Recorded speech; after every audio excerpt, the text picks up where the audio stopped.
মাছ দিয়ে সজনে ডাঁটার ঝোল তরকারি কখনো খেয়েছেন? না খেয়ে থাকলে আজকেই আমার রেসিপিটি দেখে বাসায় তৈরি করে নিন। হ্যালো এভরিওয়ান, আসসালামু আলাইকুম। আজ আমি গরমের উপযুক্ত একটা রেসিপি নিয়ে এসেছি। আজকে আমি রান্না করব সজনে ডাঁটা এবং আলু দিয়ে মাছের পাতলা ঝোল রেসিপি। গরমের সময় এভাবে মাছের ঝোল রান্না করে গরম ভাতের সাথে খেতে কিন্তু বেশ তৃপ্তি লাগে। সবাই খুব মজা করে খায়। গরমের দুপুরে যদি এরকম একটা সজনে ডাঁটার মাছের ঝোল পাতলা তরকারি থাকে তাহলে সবাই আঙুল চেটে পুটে খেয়ে নেবে। চলুন তাহলে রেসিপিটি শুরু করা যাক। সজনে ডাঁটা দিয়ে মাছের ঝোল রান্না করার জন্য আমি এখানে কিছু পরিমাণে সজনে ডাঁটা নিয়েছি। এই ডাঁটাগুলোকে আমি পরিষ্কার করে নেব। তারপর আমি পরিষ্কার করে নিয়েছি, খুব ভালো করে ছিলে পরিষ্কার করে নিয়েছি। আমি এখনও কিন্তু সজনে ডাঁটা ধুইনি। তারপরে নিয়েছি আমি এখানে আলুটাকে আপনারা যে কোনো শেপ দিয়ে কেটে নিতে পারবেন। আমি এইভাবে নিয়েছিলাম। তারপরে নিয়েছি পাঙ্গাস মাছ। আজকে আমি পাঙ্গাস মাছ দিয়ে এই রেসিপিটা করব।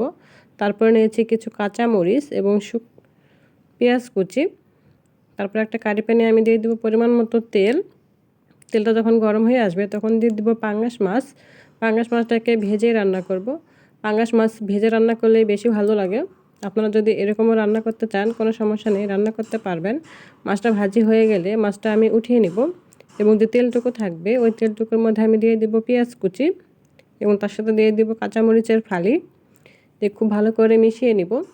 যতক্ষণ না পেঁয়াজ এবং মরিচটা খুব ভালোভাবে নরম হয়ে আসে ততক্ষণ আমি জাল করে নিয়েছি। নরম হয়ে আসলে দিয়ে দেব খুবই অল্প পরিমাণের পানি দিয়ে একটু নাড়াচাড়া করে দেব। তারপর এই পর্যায়ে মশলাগুলো দিয়ে দেব। প্রথমে দিয়েছি রসুন বাটা, তারপরে দেব আদা বাটা, পরিমাণ মতো জিরার গুঁড়া দিয়ে দেব এবং দিয়ে দেব পরিমাণ মতো লবণ। সেই সাথে দিয়ে দেব হাফ চামচের পরিমাণে হলুদ গুঁড়ো এবং দিয়ে দেব পরিমাণ মতো গুঁড়া মরিচ। দিয়ে সবগুলো উপকরণ খুব ভালোভাবে মিশিয়ে নেব। মশলাটা খুব ভালো করে কষিয়ে রান্না করে নিয়েছি প্রায় 2 মিনিটের মতো। তারপরে মশলাটা যখন তেলটা ছেড়ে আসবে, উপরে উঠে আসবে, তখন আমি দিয়ে দেব আলুগুলোকে প্রায় 1 মিনিটের মতো খুব ভালো করে নাড়াচাড়া করে নিয়েছি। তারপরে আমি ঢাকনাটা দিয়ে ঢেকে রান্না করে নেব প্রায় 3 থেকে 4 মিনিটের মতো। আলুগুলোকে আমি রান্না করে নিয়েছি। তারপরে আমি আলুগুলোকে আবার খুব ভালোভাবে নাড়াচাড়া করে দিয়েছি। এই পর্যায়ে আমি দিয়ে দেব সজনে ডাঁটাগুলো খুব ভালো করে দেওয়া হয়ে গেলে খুব ভালোভাবে নাড়াচাড়া করে নেব। সজনে ডাঁটা কিন্তু এইভাবে রান্না করলে কিন্তু ভীষণ মজা লাগে।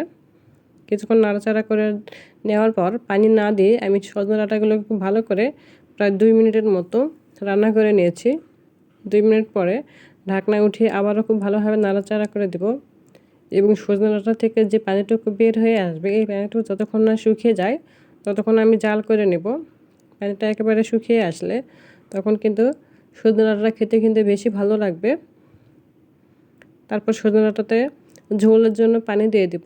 আপনারা যে যেরকম ঝোল চান, পাতলা ঝোল কিন্তু সজনে ডাঁটাতে ভালোই লাগে, তাই আমি ঝোলটা একটু বাড়িয়ে দিয়েছি। তারপর এখন এই পর্যায়ে দিয়ে দেবো আগে থেকে ভেজে রাখা পাঙ্গাস মাছ দিয়ে সজনে ডাঁটার তরকারি কিন্তু অত্যন্ত মজা লাগে খেতে। মাছগুলো দেওয়া হয়ে গেলে মাছগুলোকে একটু ঝোলের মধ্যে ডুবিয়ে দিব। তারপর ঢাকনা দিয়ে ঢেকে রান্না করে নিব প্রায় 10 মিনিটের মতো। আমি হাই হিটে রান্না করে নিয়েছি। 10 মিনিট পরে ঢাকনায় উঠিয়ে দেখে নিয়েছি যে মাছটা হয়েছে কিনা। রান্নাটা অনেকটাই হয়েছে। আর এই পর্যায়ে কিন্তু কোনো নাড়াচাড়া করা যাবে না।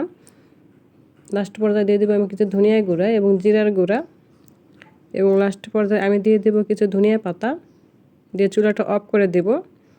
সজনে ডাঁটা দিয়ে মাছের ঝোল রেসিপিটা কিন্তু একবারেই রেডি। আর এইভাবে রান্না করলে ভীষণ মজা লাগে গরমের দুপুরে এভাবে ভাত খেতে। তারপর সজনে ডাঁটার ঝোল তরকারিটা আমি পরিবেশনের জন্য উঠিয়ে নিব।